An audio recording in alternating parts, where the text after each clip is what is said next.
Welcome to recipes in my way. இன்றைக்கி நம்ம அருமையான சுவையில் சோயா பெப்பர் ஃப்ரை தான் செய்ய போகிறோம். பார்க்குறதுக்கு சிக்கன் மாதிரியே இருக்கிற இந்த சோயா பெப்பர் ஃப்ரை எல்லா வகையான சாதத்துக்கும் ரொம்பவே பொருத்தமாக இருக்கும். இதை எப்படி செய்கிறது, இதுக்கு தேவையான பொருட்கள் என்ன பார்க்கலாம் வாங்க.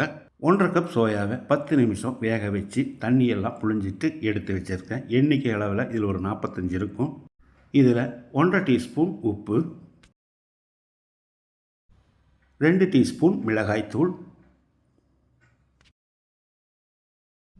1 டீஸ்பூன் மிளகுத்தூள், 4 டேபிள் ஸ்பூன் சோள மாவு, 4 டேபிள் ஸ்பூன் மைதா மாவு, 1 டேபிள் ஸ்பூன் இஞ்சி பூண்டு விழுது, 1 டேபிள் ஸ்பூன் அளவுக்கு எலுமிச்சம்பழ சாறையும் புழிஞ்சு விட்டுக்கலாம். ஒரு 1/4 கப் அளவுக்கு கொஞ்சம் கொஞ்சமாக தண்ணி சேர்த்து கலந்து விட்டுறலாம். ரொம்ப தண்ணி சேர்க்க வேண்டாம்.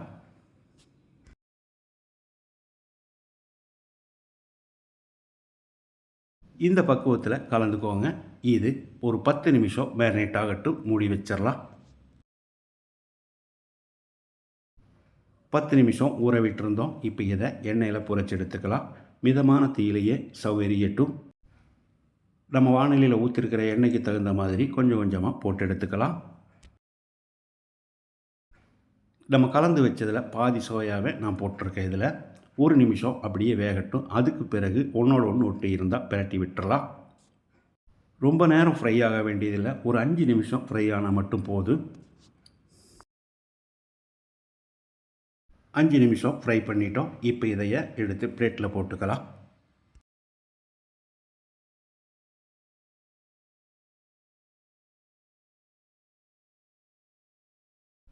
இதே மாதிரி நான் மீதி இருக்கிறதையும் ஃப்ரை பண்ணி எடுத்து வச்சுருக்கேன். வானலியில் 1.5 டேபிள் ஸ்பூன் எண்ணெய் ஊற்றிக்கலாம். 5 பல் பூண்டு பொடியாக நறுக்கியிருக்கேன், இதை போட்டுக்கலாம். 1 பச்சை மிளகாய் பொடியாக நறுக்கினது, 1 குடமிளகாயில் பாதியை பொடியாக நறுக்கி வச்சுருக்கேன், இதையும் போட்டுக்கலாம். கொஞ்சமாக கருவேப்பிலையை போட்டுக்கலாம். ஒரு 30 செகண்ட் இது எல்லாத்தையும் நல்லா பிரட்டி விட்டுடலாம். ஒரு பெரிய வெங்காயத்தை பொடியாக நறுக்கி வச்சுருக்கேன், இதையும் போட்டு வெங்காயத்தை கண்ணாடி பதத்துக்கு வதக்கிடலாம்.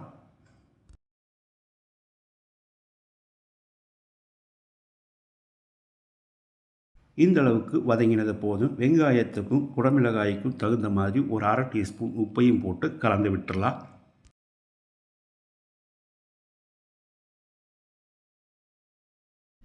இப்போ ஸ்டவ்வில் தீயை குறைச்சி வச்சு 1.5 டேபிள் ஸ்பூன் சோயா சாஸ்,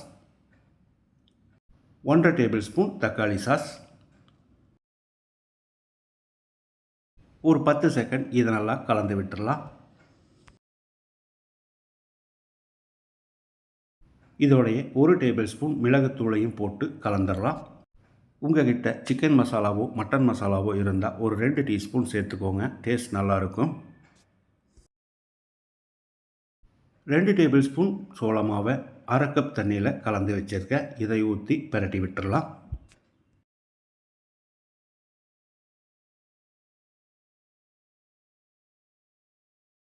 இப்போ இதில் நம்ம ஃப்ரை பண்ணி எடுத்து வச்சுருந்த சோயாவை போட்டு கலந்துடலாம். சோயாவில் மசாலா பிடிக்கிற மாதிரி ஒரு 2 நிமிஷம் நல்லா கலந்து விடணும்.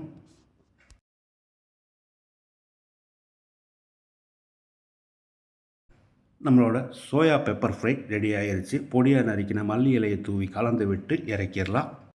அருமையான சுவையில் பார்க்குறதுக்கு சிக்கன் மாதிரியே நான் செஞ்சுருக்கிற இந்த சோயா பெப்பர் ஃப்ரையை இதே மாதிரி இதே அளவுகளோடு நீங்கள் செய்து பாருங்கள். இந்த வீடியோ பிடிச்சிருந்தா லைக் பண்ணுங்கள், கமெண்ட் பண்ணுங்கள், ஷேர் பண்ணுங்கள்.